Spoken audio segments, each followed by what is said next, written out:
Right now, somewhere in your pocket or on the table beside you, a small glass rectangle is waiting. You already know what it is. You already feel the pull. In the next hour, you will probably pick it up without deciding to. You will unlock it. You will look for something, and you will not fully know why.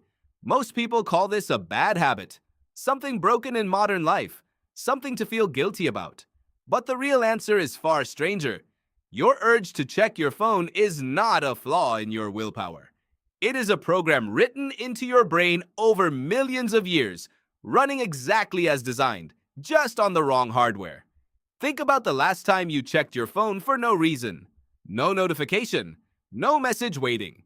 You just felt a pull and you obeyed it. That pull has a name. Researchers call it an information foraging instinct. And it did not begin with smartphones.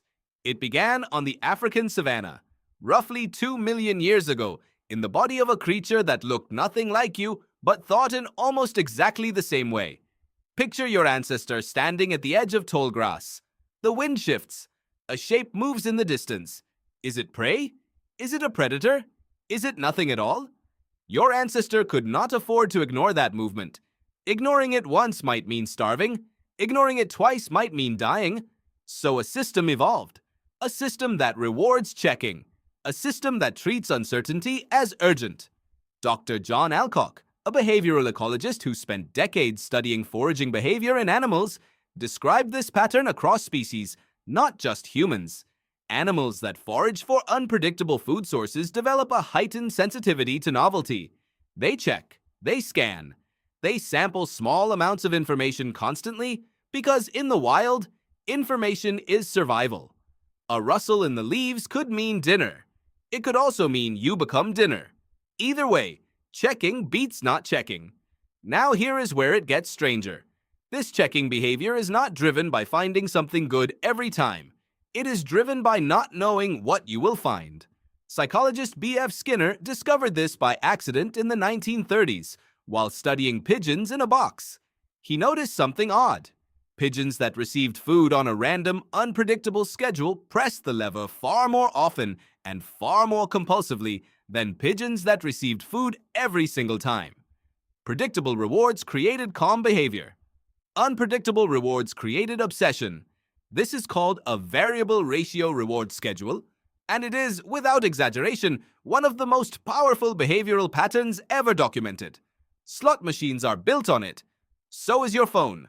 Your ancestor scanning the grassland was running on a variable ratio schedule too. Most of the time, nothing was there. But sometimes, something was. And the brain could not predict which times would matter. So it learned to treat every rustle as worth checking, every shift in the environment as potentially significant. This wasn't paranoia, it was efficient risk management refined across thousands of generations. Fast forward 2 million years. The savanna is gone. The predators are gone. But the wiring remains, sitting inside a nervous system that has barely changed in 12,000 years. And into this ancient wiring, we dropped a machine that produces unpredictable social and informational rewards every few seconds. A notification is not just a notification. To the oldest part of your brain, it is a rustle in the grass. It might be nothing. It might be something. You cannot know until you check. And so you check. Neuroscientist Wolfram Schultz, whose research on dopamine reshaped how we understand motivation, found something that surprised even him. Dopamine, the chemical everyone associates with pleasure, is not released mainly when you get a reward. It spikes hardest in the moment right before you know whether you'll get one. The anticipation, the uncertainty, that is where the chemical peak lives, not in the reward itself. This means the moment your thumb hovers over the screen, right before you unlock it, is often the most neurologically charged moment of the entire interaction. Not the message, not the like, the almost. Think about what that means for a species built to forage. Your ancestors did not evolve to feel satisfied by finding food. They evolved to feel driven by the possibility of finding it. Satisfaction would have ended the search too early. Drive kept them moving, scanning, checking, surviving. Modern platforms did not invent this mechanism. They simply figured out how to trigger it more efficiently than any predator or berry bush ever could. Consider your ancestors' daily search radius.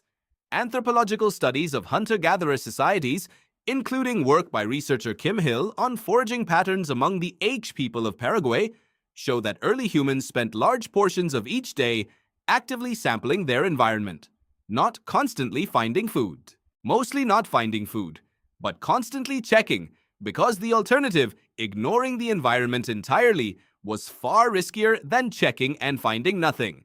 That is the exact rhythm of checking your phone. Open it. Nothing new. Close it. Open it again 10 minutes later.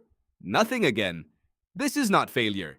This is the algorithm functioning exactly as it was built to, just 12,000 years out of date. There's another layer to this. Your ancestors were not only foraging for food, they were foraging for information about their social group. Who was allied with whom? Who was in conflict? Who might share resources and who might compete for them?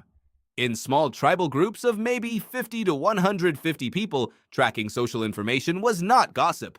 It was strategy. It determined who ate, who was protected, and who survived difficult seasons. Evolutionary psychologist Robin Dunbar has spent much of his career studying this exact number, the size of social groups the human brain evolved to track, roughly 150 meaningful relationships. Beyond that number, the brain struggles to maintain reliable social maps. And yet, today, a single phone connects you to hundreds, sometimes thousands of people, all producing social signals constantly. Likes, comments, messages, status updates. Your ancient tribal tracking system, built for 150 faces, is now trying to process input from a village the size of a small city, all day, every day. No wonder it feels exhausting. No wonder it feels compulsive. You are not weak. You are outnumbered. So what happens when you finally put the phone down? Does the urge disappear? Not immediately. Researchers studying digital behavior have found that removing access to a device does not shut off the underlying drive. It simply redirects it. The eyes wander. The mind searches for something else to scan. This is not a modern glitch. It is the same restlessness your ancestors would have felt standing still in tall grass, waiting, watching, unable to fully relax until they had gathered enough information about their surroundings. Stillness, to the ancient brain, has never meant safety. Vigilance has. And your phone offers an endless, always available outlet for that vigilance, disguised as entertainment, disguised as connection, disguised as simply passing the time.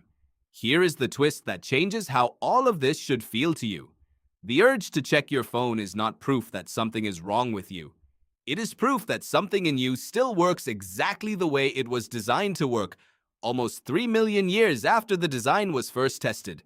Your brain is not broken. It is simply doing its ancient job in an environment that never existed when the job was created. This does not mean you are powerless. Understanding where the pull comes from changes your relationship to it. When you feel the urge to check, you are not failing at self-control. You are feeling the same rustle in the grass your ancestors felt, translated into a vibration in your pocket. You can notice it. You can name it. You can choose, consciously, whether this particular rustle is worth turning toward. Because tonight, when you feel that familiar pull to pick up your phone one more time before bed, you won't just be checking a screen. You will be standing at the edge of an ancient grassland, scanning the horizon, doing exactly what kept your ancestors alive for 2 million years on hardware that was never built for a world this loud.